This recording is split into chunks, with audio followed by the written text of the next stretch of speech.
Bienvenidos, bienvenidas. Volvimos, aquí estamos, aquí estoy. Mi nombre es Alejandro Divagno de La Llave Psi. Bueno, ha pasado mucho tiempo, se extrañaba este contacto. Aquí estamos de vuelta. Un gusto volver a encontrarnos. Ya tengo todo aquí habilitado, así estoy viendo los comentarios, así que buenísimo. Espero simplemente que alguien me confirme que está todo ok. No voy a hacer más la extensa presentación, simplemente búsquennos, estamos en todas las redes, nos pueden encontrar en internet como layavepsi.net, es el nuevo dominio de este centro, que lo único que voy a decir es que es un centro terapéutico que se propone un enfoque integrativo, biopsicosocial y espiritual, múltiple, como va a ser el tema que nos atañe el día de hoy. Bueno, por mi parte, un gusto volver a reencontrarnos. Como siempre, la invitación es a interactuar, a poder conectarnos, vincularnos. Para eso, anímense a preguntar lo que quieran, comentar, cuestionar. La idea es el pensamiento crítico, el discernimiento, así que anímense a preguntar, a contar lo que ustedes quieran, casos, experiencias, a proponer temas. Bueno, eso siempre va a ser la invitación. Déjenme que acá ahora está saliendo, bueno, nada, un cartelito de Facebook, pero supongo que está saliendo bien.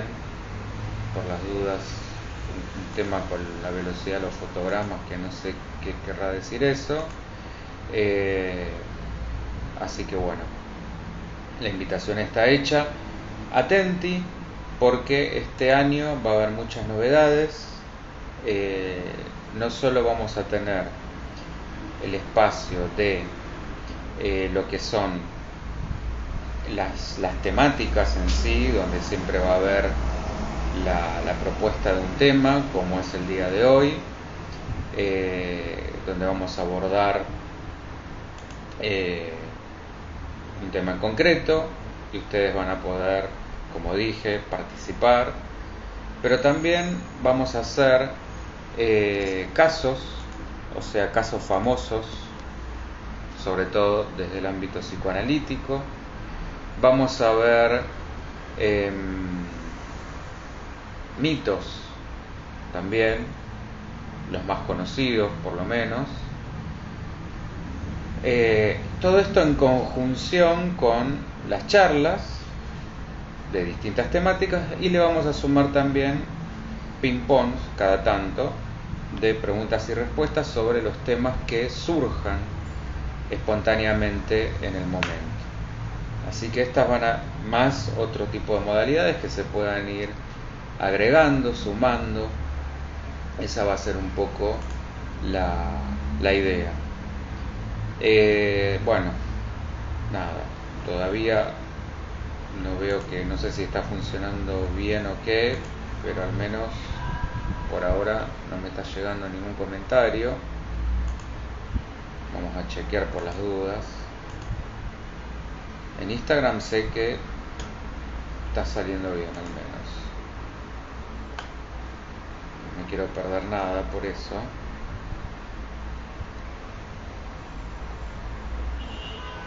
Bueno, nada, no importa.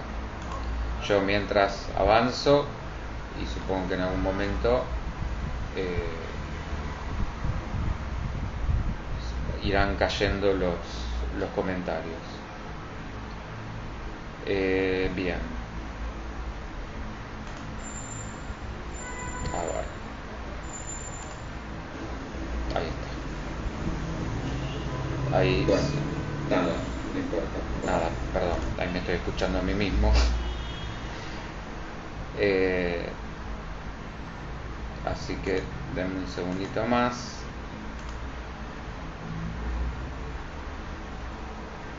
Todos estos temas, acá está. Ahí me encontré, porque si no, sí, no me estaba encontrando en qué ventana de Facebook estaba. Ahí está. Bueno, vamos a ir directo al tema y en algún momento supongo que irán apareciendo los comentarios.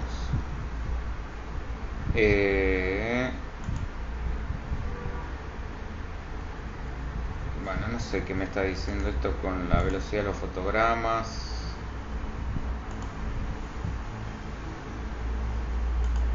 No sé.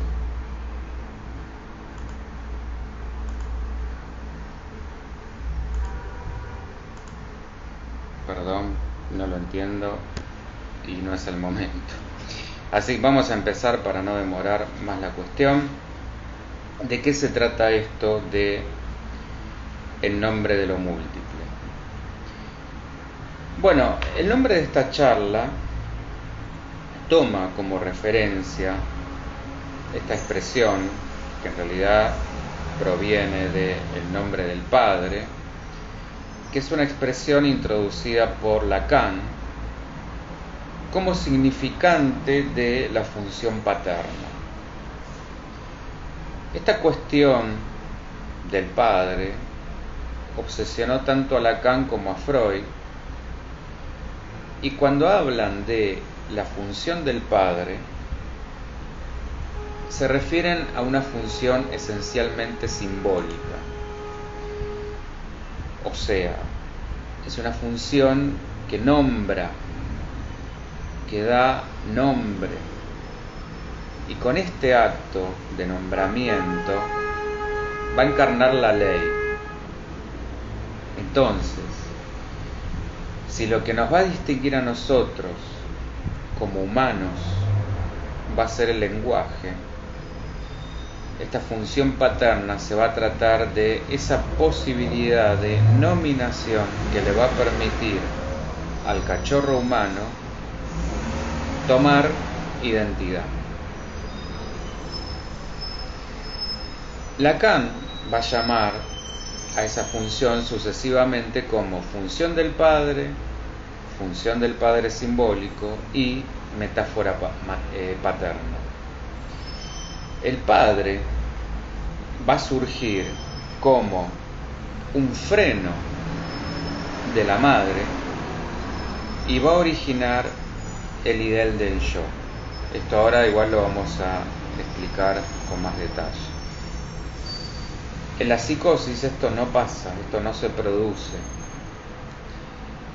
Cuando hablo del ideal del yo, esto es una suerte de figura de referencia para el yo. Para que se pueda instalar en el aparato psíquico este ideal, es una exigencia que ya ha superado de alguna manera la omnipotencia del narcisismo primario. Recordemos que Freud decía que teníamos dos etapas del narcisismo: un narcisismo primario, en la que el niño, decía Freud, todavía es él mismo su propio ideal. El yo ideal va a ser entonces esa proyección imaginaria, una aspiración de aquello que nos gustaría llegar a ser, como una imagen idealizada de nosotros mismos. Va a ser el significante que va a operar como un programa internalizado de la ley, como una suerte de guía que va a dominar la posición del sujeto en ese orden simbólico, como una promesa, digamos, de síntesis futura hacia la cual ese yo va a tender en esta ilusión de unidad que está en la base del yo. Volver a esa unidad, justamente, a esa omnipotencia. Siempre esto va a estar acompañando al yo, como un intento de recuperar justamente la omnipotencia de la relación antes del complejo de Edipo. Entonces, vamos a ir desmenuzando por partes. El nombre del Padre va a ser la clave estructural, diría Lacan, para situar la diferencia entre la neurosis y la psicosis. Y esta cuestión de la figura paterna va a atravesar toda la obra de Freud, que la va a relacionar con la idea de destino, aquello que viene de alguna manera a dictar su deseo. Freud decía que el padre va a ser siempre incierto y que la madre, en cambio, es certísima. Pensemos esto. Del padre tenemos que chequear la genética, no así de la madre. Siempre habrá, del lado de la función paterna, lo que Lacan llamaría un no todo significable y descifrable. El nombre del padre consiste principalmente en la puesta en regla del sujeto con respecto a su deseo, que va a ser aquello que lo anima y lo va a volver su ley. Yo mientras voy a seguir chequeando, perdonen, pero porque me llama la atención. Bueno, no sé, aparentemente está todo bien. Bien.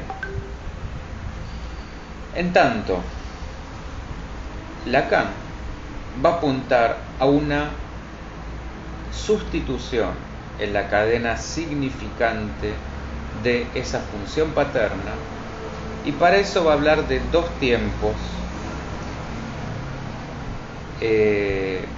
distintos que van a representar el proceso hacia una cura. El primero de estos tiempos va a suprimir el deseo de la madre por la función del padre.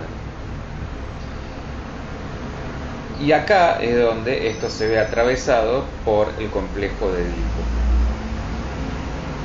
el cual es reprimido si logra llevarse a cabo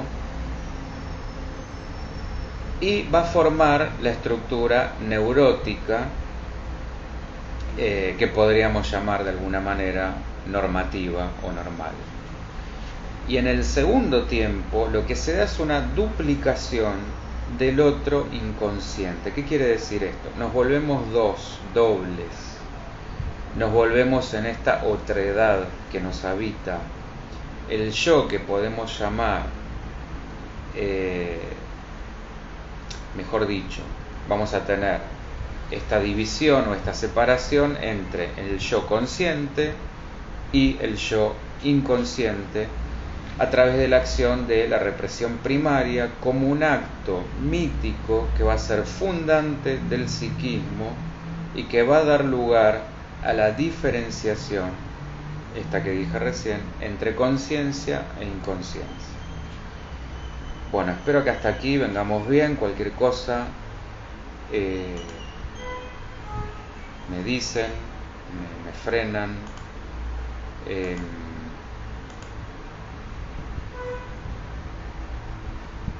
Bien, yo mientras tanto sigo viendo la configuración a ver si está todo correcto, porque bueno, es la primera de este año y nunca se sabe, puede fallar.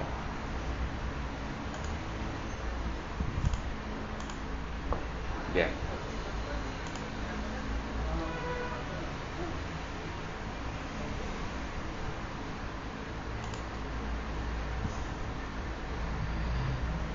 Bien. El nombre del padre, ante el enigma del deseo de la madre, va a responder que el objeto de este deseo es el falo. Recordemos que el falo no es el pene, sino esta premisa universal, válida para niños y niñas, de que todos lo tienen, esta creencia, y de ahí se va a constituir la llamada significación fálica.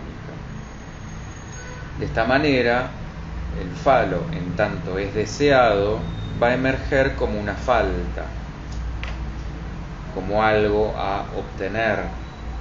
Así es que la significación fálica se va de alguna manera a erigir retroactivamente como falta y no como plenitud. Bueno, yo sé que es un tema complejo, por eso cualquier cosa, por más que no sea en este momento, dejen los comentarios para que después yo los pueda retomar y, si fuera necesario y pudiera, responder. En esta etapa, el nombre del Padre va a significar que el sujeto va a asumir su deseo, estando de acuerdo con la ley del Padre, que esto sería la castración simbólica, y con las leyes del lenguaje, bajo el efecto que comentaba hace un ratito de la represión originaria. Ahora, si se da una falla en esta dinámica, esto va a terminar en un deseo insatisfecho o inhibido, y las consecuencias que podemos encontrar en la clínica, por ejemplo, van a ser tanto afectivas, intelectuales, profesionales o sociales. O sea, va a haber falencias en todas esas áreas. Cuando Lacan decía que el deseo es el deseo del otro, tenemos que entender que este deseo es preescrito por el otro, o sea, ya lo antecede. Y esto equivale a una suerte de deuda simbólica. Nosotros ya venimos en deuda. Y recibir un nombre establece desde el principio, bien digo, el deber de llevar ese nombre, de portarlo. Entonces, se debe y es deuda. Los romanos ya decían que había un doble nacimiento, el físico de la madre y el político que era del padre. Y ni hablar cuando se daban las alianzas, que muchas veces, más en esa época, era justamente por la conservación de los clanes, eran alianzas políticas y económicas. Por ende, podemos decir que nada nace sin la palabra. Entonces, la función del Padre va a ser la de ser un significante que va a sustituir el deseo de la madre. Y esto lo va a hacer a través de la metáfora. Así Lacan es como introduce el Edipo freudiano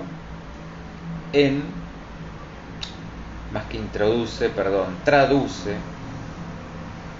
el Edipo freudiano en escritura. Por eso él habla de un inconsciente estructurado como un lenguaje. Y así, analizando esta función paterna tanto en el mito como en la metáfora, Lacan va a separar la función de la persona del Padre. O sea, no estamos hablando de lo mismo cuando hablamos de la persona y de la función paterna. La función paterna va a limitar el deseo de la madre, escindiendo esa unidad, esa omnipotencia que inicialmente formaban la madre y el niño. Esto va a ser una escisión positiva que va a lograr la función paterna al justamente transmitir la ley desde otro, desde un externo. Para Lacan va a ser entonces esencial que el padre esté marcado por la particularidad de su síntoma, que es la función del padre no asociada al universal. Es decir, separando una vez más la función de la persona. Hola Ana María, ¿cómo te va? Bueno, al fin puedo saludar a alguien.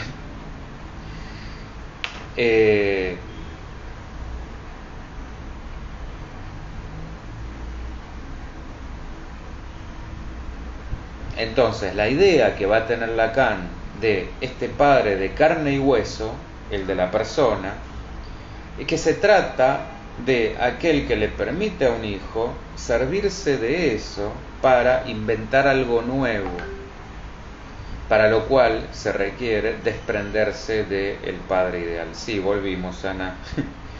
Hoy hemos vuelto. Bien. Ahora, en la década del 60 se da un cambio importante en la teorización de Lacan. Se corre este centro dado al falo, y pasa a ocuparlo lo que él llama el objeto A. ¿Qué es esto del objeto A?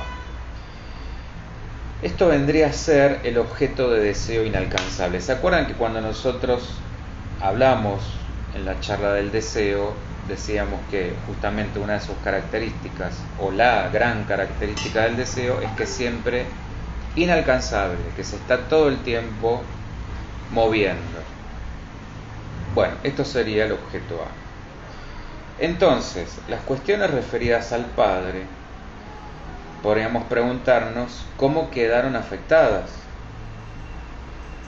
porque la invención de este objeto A en la enseñanza de Lacan abre la vía a la pluralización de los nombres del padre. Ya no hablamos de el nombre, sino de los nombres. Pasa a ser un significante amo. ¿Qué quiero decir con esto? O mejor dicho, ¿qué quería decir Lacan con esto? El nombre del padre se pluraliza, se vuelve múltiple. Lacan acá va a introducir una lógica de los nombres del padre, donde la función de la que venimos hablando puede ser sostenida por diversos enunciados, no por uno solo. Y llegamos así a responder que el padre es un artificio, una construcción. Y podemos agregar aún más, un artificio ordenador, por eso lo de significante amo, y referente de la genealogía, de la filiación, aunque la incógnita de esa función paterna no se va a terminar, sino que todo lo contrario, se mantiene y se sostiene en el enigma de justamente una incógnita que Lacan va a decir no es despejable. Y va a agregar que, perdón, pero hay un lío acá tremendo, no sé qué pasa, y va a agregar que el padre tiene tantos nombres que no hay uno que le convenga, y lo va a llamar el enmascarado. Hola Yanti, ¿cómo estás? Bueno, en Instagram veo que estamos bien, en Facebook no sé qué pasa porque no me llega ningún comentario, pero bueno. Bien. Ahora entonces, de la Trinidad, acuérdense que Lacan hablaba de 3 registros: simbólico, imaginario y real. Entonces, esto lo podemos trasladar a una Trinidad: Padre real, Padre simbólico, Padre imaginario. Vamos hacia uno multiconceptual, y esto es atravesado por lo lingüístico, lo matemático, lo metafórico, lo lógico, entre otros, que pueden ser cambiables, combinables, sustituibles. Pero así como vimos en la charla de Edipo en decadencia, que tenía mucho que ver con esto, el nombre del padre como función, como anclaje, permanece. Cambian las formas, los matices, los colores, pero lo esencial permanece. Yantiana, si pueden, me confirman si está saliendo bien por Facebook, de paso. Entonces, que una cosa es la función y otra es el lugar social del padre. Son dos cosas muy distintas. Que esta última parte sí es la que hoy se ha puesto más en duda que nunca. En otras palabras, el padre simbólico es una necesidad de la construcción simbólica y se alcanza a través de una construcción mítica. Acordémonos, otra charla. Shanti, yo vengo de Face y no estabas. Qué raro, che, porque yo me estoy viendo. Eso es lo extraño. Supuestamente está saliendo.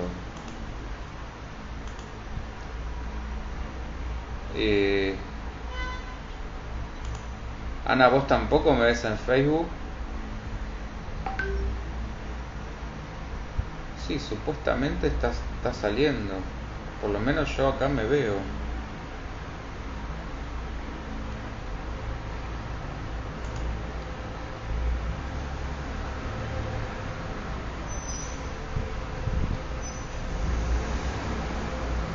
Sí, por lo menos yo me veo.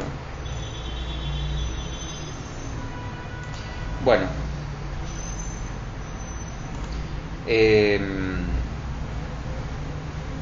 Entonces decía, a través de una... Hola Fran, ¿cómo va?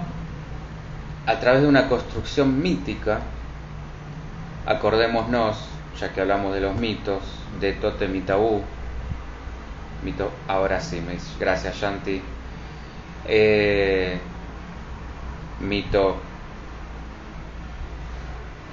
por antonomasia de Freud, donde este padre es un padre muerto, asesinado, y a partir de justamente el que surge la ley y la designación de la madre como objeto de deseo prohibido. Entonces acá es la instauración de la cultura y o a partir de la prohibición del incesto.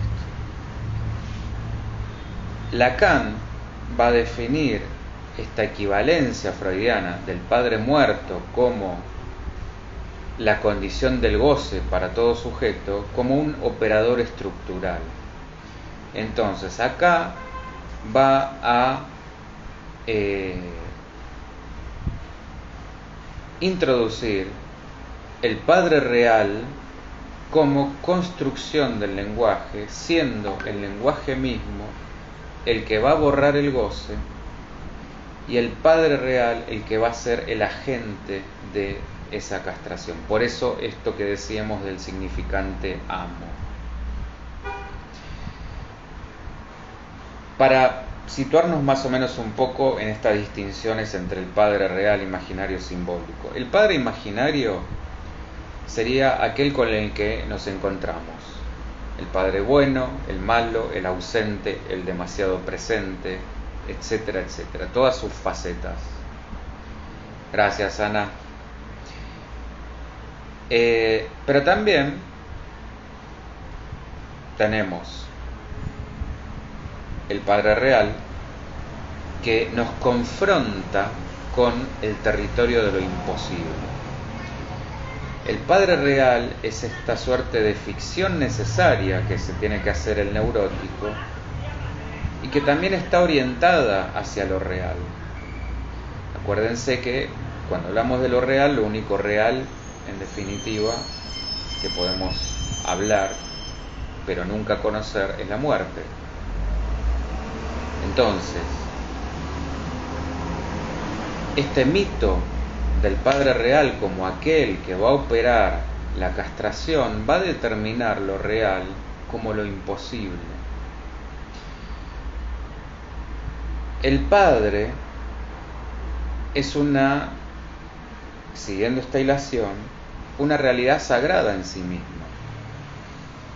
Esa realidad que es una guía, en definitiva, es una realidad sagrada. Tanto psicoanalistas como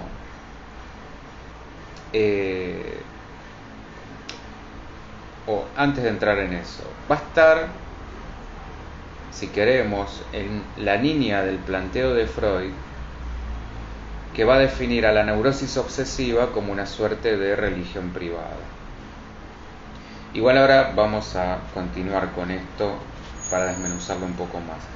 Decía que tanto psicoanalistas como otras corrientes abordaron esta suerte de ocaso, podríamos decir, de la dimensión estructural de la función paterna,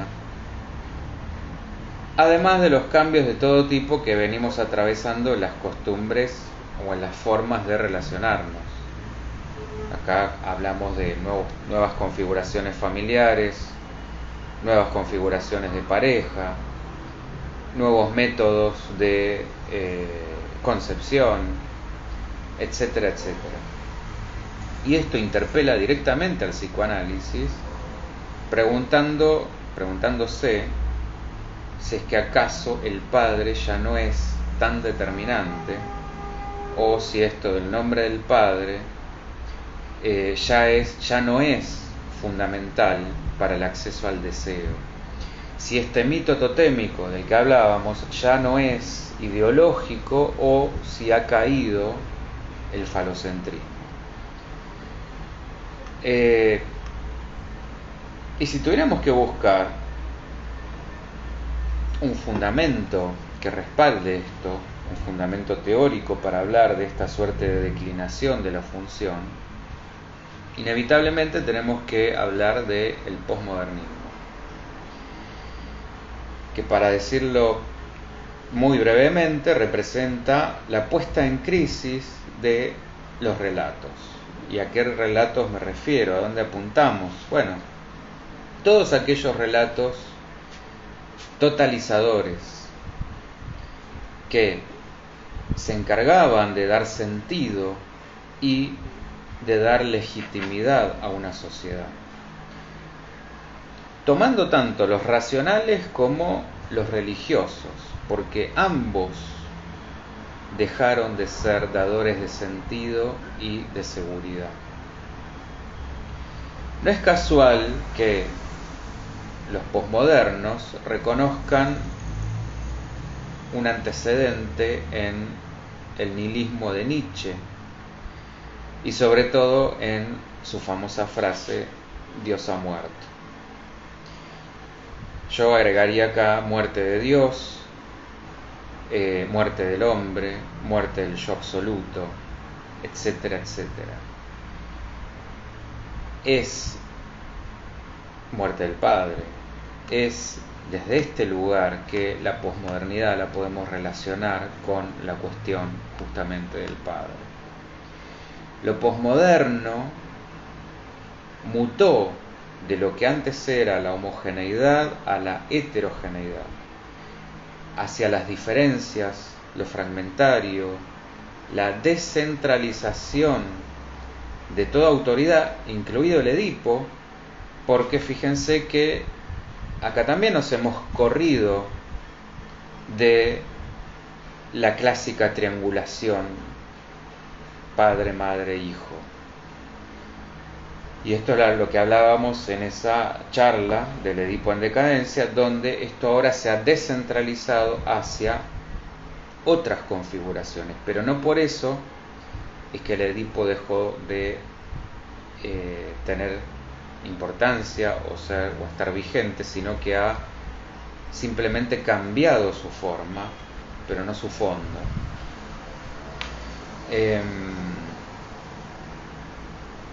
Bueno, si seguimos hablando de posmodernismo, en definitiva, la desconfianza, esta sería como una palabra clave, en todo orden, en toda autoridad, en todo orden sobre todo cerrado. Y todo esto relacionado con cuestiones de la física, que hoy están más en vigencia que nunca, la teoría del caos, relacionado con el fin de las ideologías a nivel sociológico, la incertidumbre, el principio de incertidumbre, la liberación sexual, Bueno, como vemos, todas cuestiones traídas de distintos ámbitos y todas muy diferentes, pero que se pueden relacionar con el, el, el hilo conductor del posmodernismo, que ya se anunciaba a fines de los 70. Pero no es justamente en los 70 donde empieza el discurso sobre esta declinación del padre. Ya en 1938 Lacan hablaba de la declinación de la imago paterna y sugería que quizás la aparición misma del psicoanálisis se podía relacionar con esta crisis. Fíjense qué paradójico. Después hubo otros autores posfreudianos que reivindicaron la figura materna, también otros que intentaron juntar el marxismo con el psicoanálisis, con la idea, no se sabe si de una revolución social, sexual o ambas, y más tarde podemos encontrar el planteo del Antiedipo. Esto es una obra de dos franceses, Deleuze y Guattari, que estaban de acuerdo o reivindicaban las ideas del inconsciente, el deseo, la sexualidad infantil, pero que por otro lado condenaban el complejo de Edipo, acusándolo de estar al servicio del orden establecido.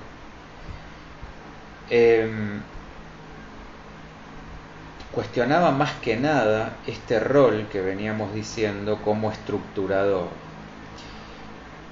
Estos dos autores, por supuesto, estaban en contra del sistema capitalista y del psicoanálisis que veían como una forma castradora del deseo, porque decían que lo organizaba en función de un orden social y productivo existente.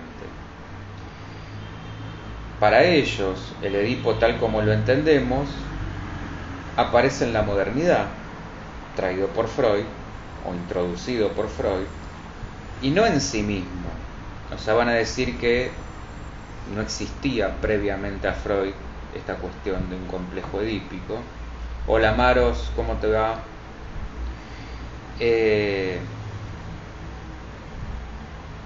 Y que va a ser la principal causa, paradójicamente, de la neurosis.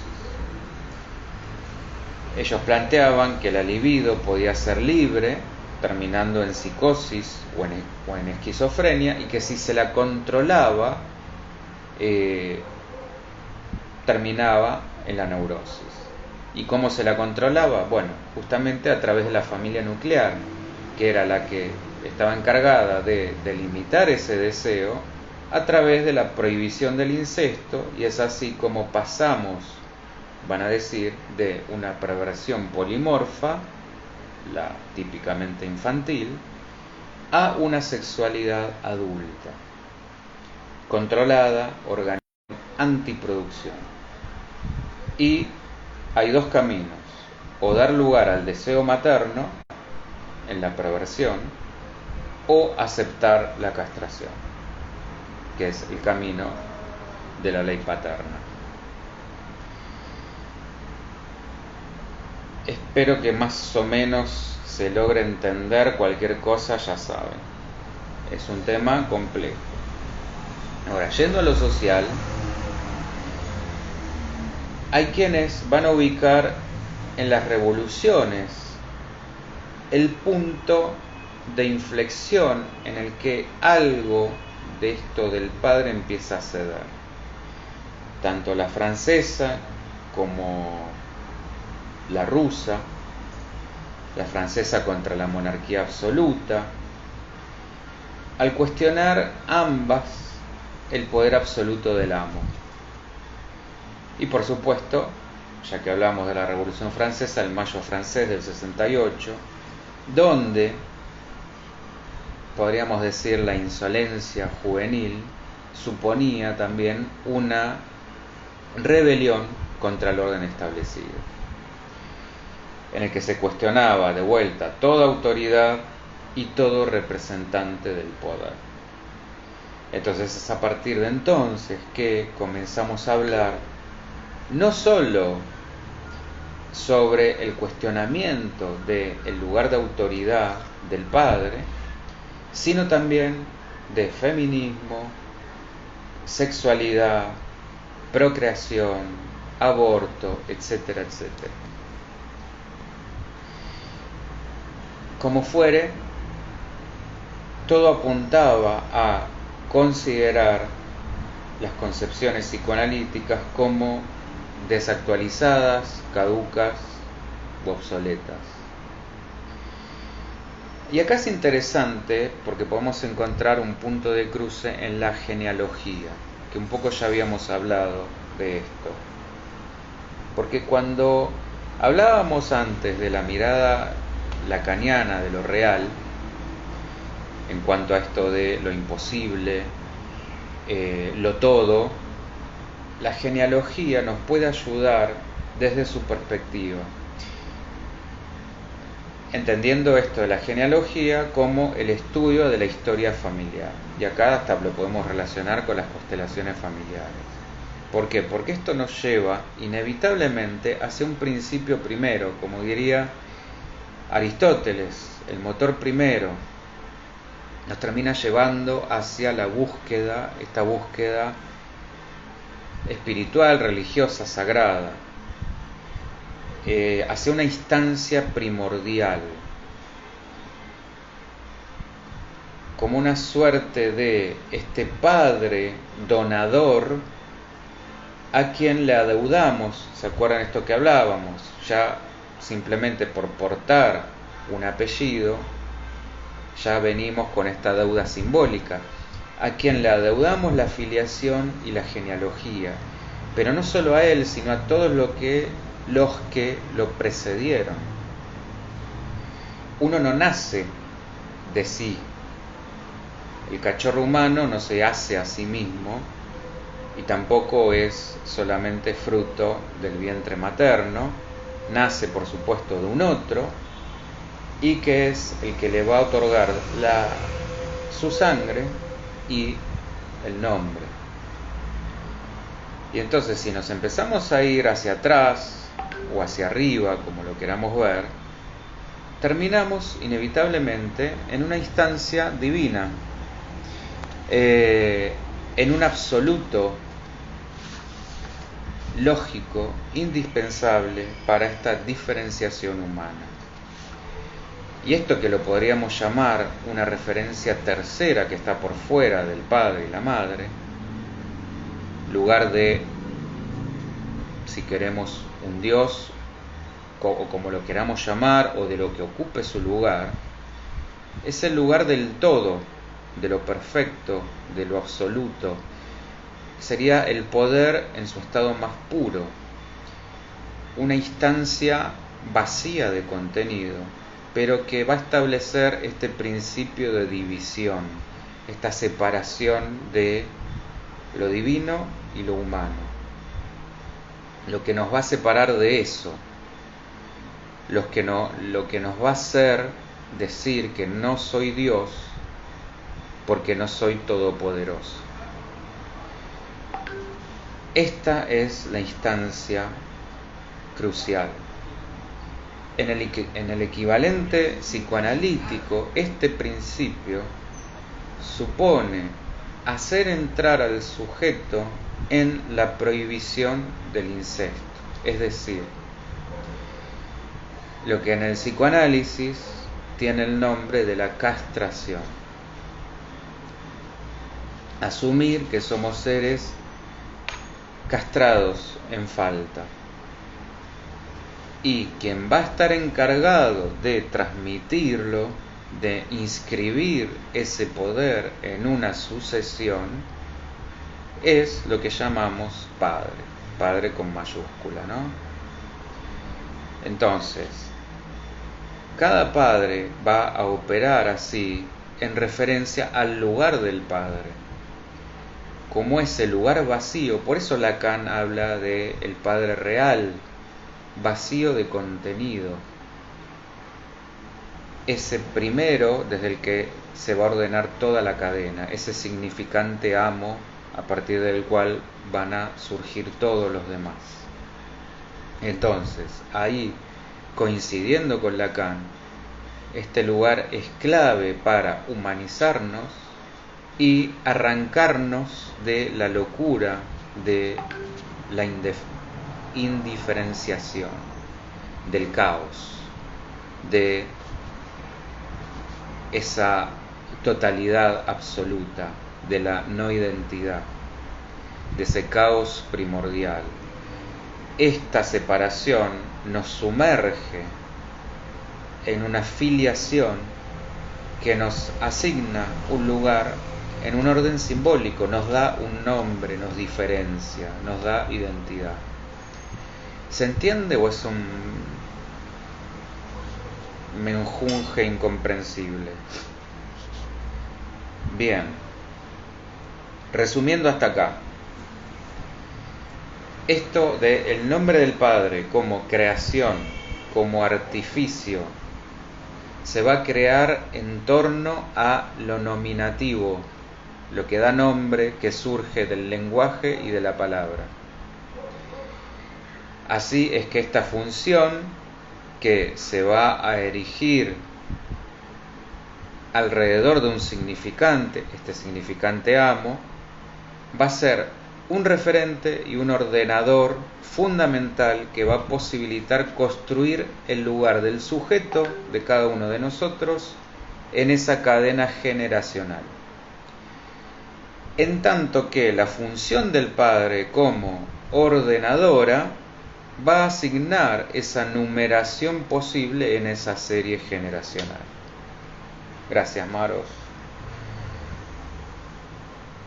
Y Lacan va a definir la equivalencia freudiana de este padre muerto, acuérdense de vuelta de Tótem y Tabú.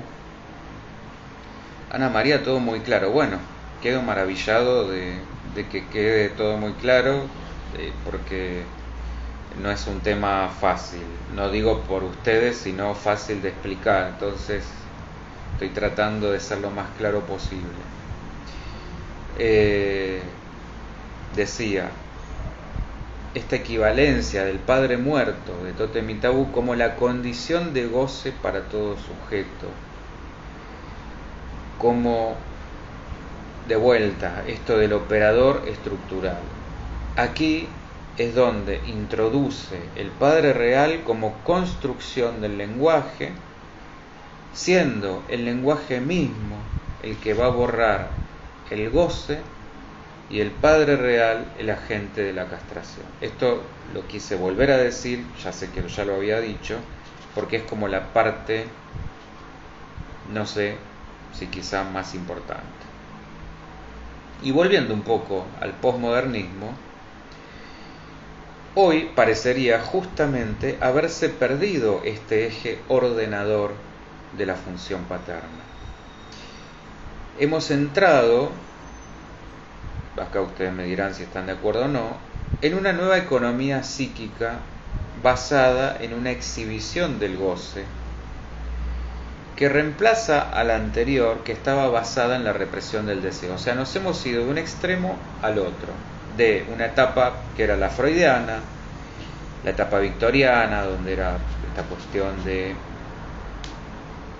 el sexo relacionado, o la sexualidad relacionado a lo prohibido, lo pecaminoso, y ahora nos hemos ido a la otra punta.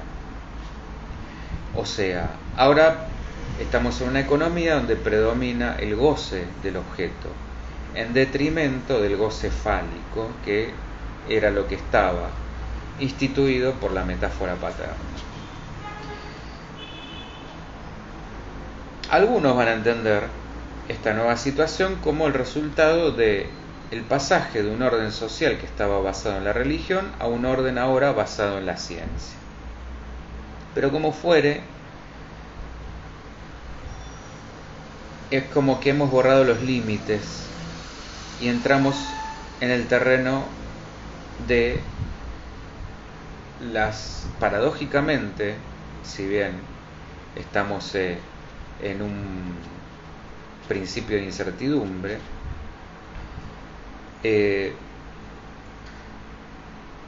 toda esta cuestión de la razón sin freno, la tecnología,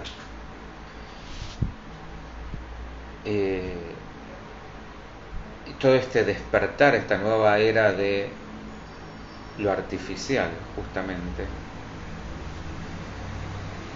nos trae una promesa de terreno de certezas, de lo pleno, y acá es donde estamos entrando en el terreno de lo imposible, de lo psicótico.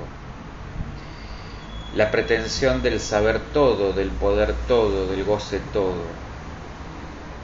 Si no hay esa intervención tercera que sea justamente el límite, la ley, la castración, tradicionalmente reservada al lugar del padre, Lacan diría el palo en la boca de esa madre cocodrilo voraz, que si no se devoraría a sus propias crías. Esto no va a impedir la instauración de un imposible real. ¿Qué sería esto traducido?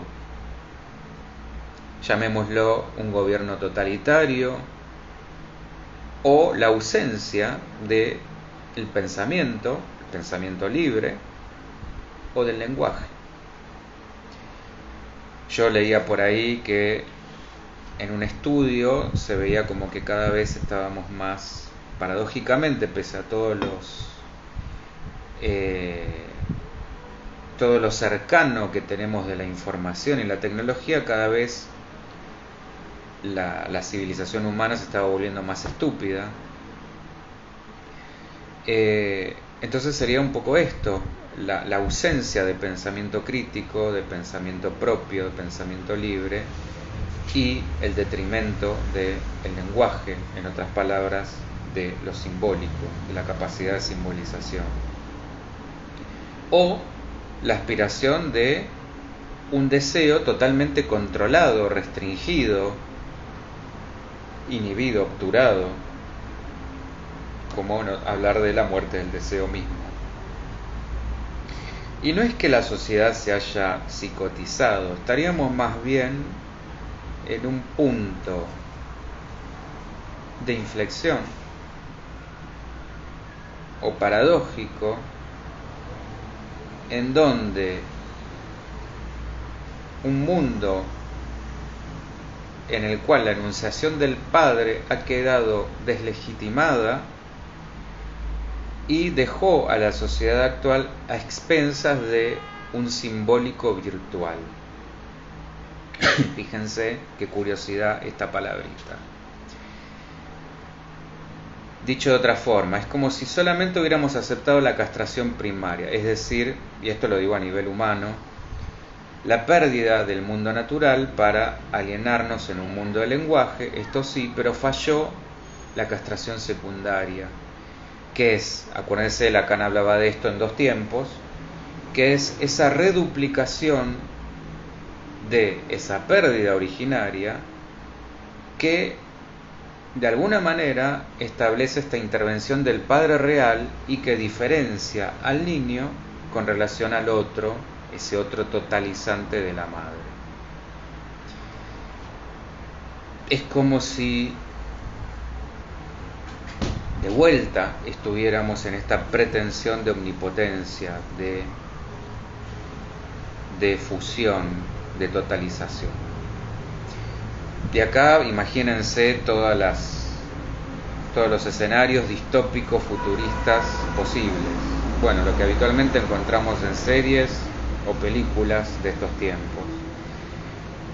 En otras palabras, no se trata tanto del debilitamiento de la dimensión simbólica del Padre, como sí de una separación de los distintos aspectos del Padre, que esto sí se ha como desanudado. Tema apasionante, gracias Maros. De manera tal que una expansión del Padre imaginario, encarnado en un otro absoluto que podríamos situar en el doctor, el maestro, el abogado o el policía, por ejemplo, quedó desfasado o está desfasado del Padre simbólico, que es el que determina la ley, y del Padre real, con sus dos aspectos. El Padre concreto, que se supone agente de la castración, y el Padre de los límites, que establece lo imposible como tal. Entonces, a este desanudamiento y al desfallecimiento de esta dimensión real del Padre, entre otras muchas causas, es que hoy vemos la proliferación tanto de patologías psicopáticas y adictivas en los adolescentes, por ejemplo. ¿Hacia dónde vamos? Bueno, yo quería justamente hacernos esta pregunta al final, porque acá está el gran interrogante. Yo pregunto, me pregunto, les pregunto, ¿es esta multiplicidad una invitación a lo complejo? O mejor dicho, en su invitación a lo complejo, a lo caótico, a lo confuso, a las infinitas probabilidades ocurriendo al mismo tiempo,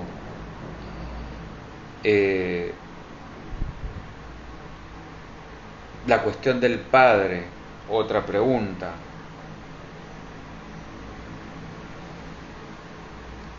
¿No tiene nada ya de estructural? ¿Pertenece únicamente a una concepción de Occidente o a una concepción freudiana? ¿O es necesaria esta instancia ordenadora, esto de la referencia tercera?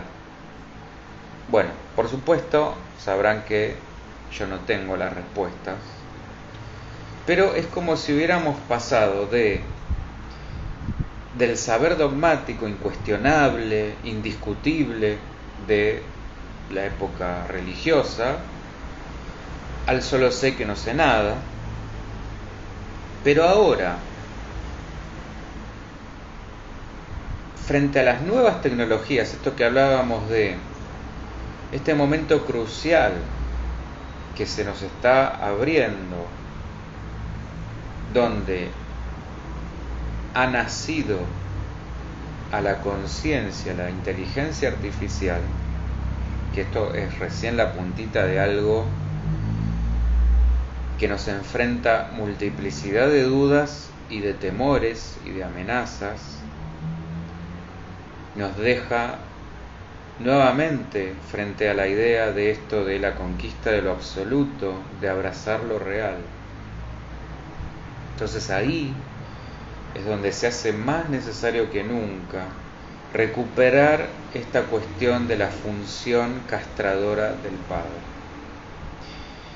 Acordémonos que sin castración hay perversión. Al comienzo de la charla yo decía, es lo que separa, lo que nos separa de la psicosis, por eso lo estructurante. En otras palabras, el límite es amor. Cuando nosotros criamos, cuando educamos a un hijo, marcarle límites es justamente también darle amor. Es hasta acá. Esto ya en exceso hace daño, te hace daño y hace daño a los demás. Sin límite no hay deseo. Entramos en el territorio del goce infinito, de la ninfomanía, de la voracidad, de la gula, del barril sin fondo, de lo insaciable, lo que nunca, que sí, es la característica propia del deseo, pero justamente está en nosotros poder encontrar un equilibrio. Por algo, el oráculo de Delfos, al que siempre volvemos, rezaba nada en demasía, que es la parte menos conocida del oráculo, la que sigue a conócete a ti mismo y conocerás el mundo. Como si los propios dioses ya hubieran recorrido el camino del poder absoluto y se hubieran perdido ellos mismos en sus pecados. Entonces, pasamos de el padre tiránico al padre ausente, de la madre voraz a la madre fálica. Quizás ahora sea el momento de reconciliar ambos, ánima y animus, y que advenga la era del Hijo, de la integración de ambos principios. ¿Estamos? ¿Dudas, preguntas, cuestiones, comentarios?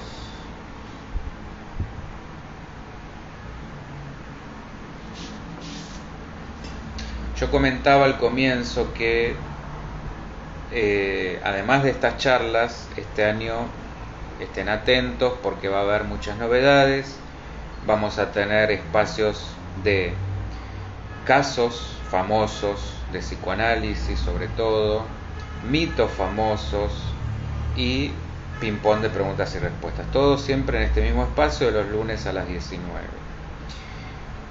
En breve, más tirando hacia mayo, voy a abrir un espacio presencial de prácticas de meditación gratuitas donde vamos a hacer, obviamente vamos a meditar, vamos a trabajar con mantras y vamos a trabajar con equilibrio de chakras. Todo eso en un mismo combo. Los cupos van a ser, por supuesto, más que limitados, así que a quien le interese me va avisando y se van registrando. El lugar está en Almagro, en Capital. Va a ser seguramente los sábados. No me quiero olvidar, este jueves, cada 15 días, los segundos y cuartos jueves de cada mes, voy a estar en un nuevo emprendimiento que se llama Tertulia. Esto es un espacio radial que va a ir todos los jueves de 20 a 21 a 30 horas por la plataforma PlayBuff, Buff con B corta.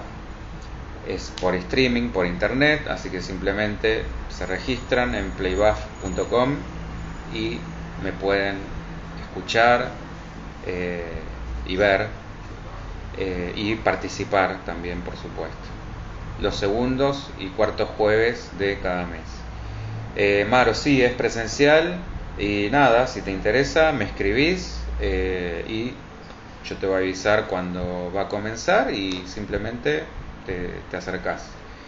La idea es trabajar mucho y por supuesto que esto se tiene que hacer en forma presencial porque no es lo mismo hacerlo virtual que presencial. Y la idea es que cuanto se haga en grupo se potencia mucho más. Por lo demás, como siempre, la invitación a que vean las redes, la página que es layavepsi.net, ahí pueden encontrar todo lo que ofrecemos, formaciones, capacitaciones tanto para personas que estén en el ámbito de la salud mental como cualquiera. La mayoría son abiertas a todo público, tanto formaciones como talleres.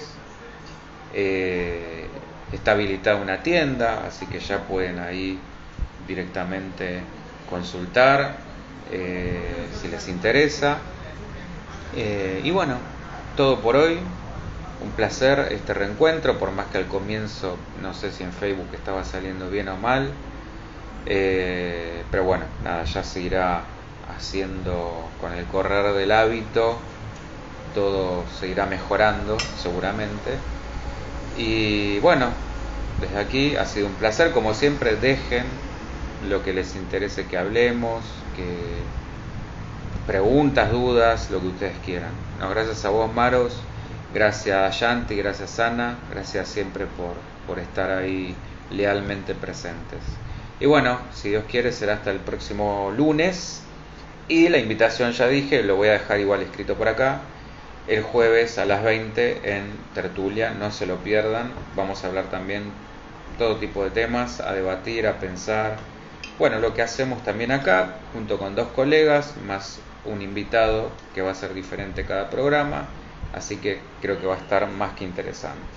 Bueno, no me extiendo más, muchísimas gracias, nos estamos viendo en las distintas ocasiones. Un placer, chau chau.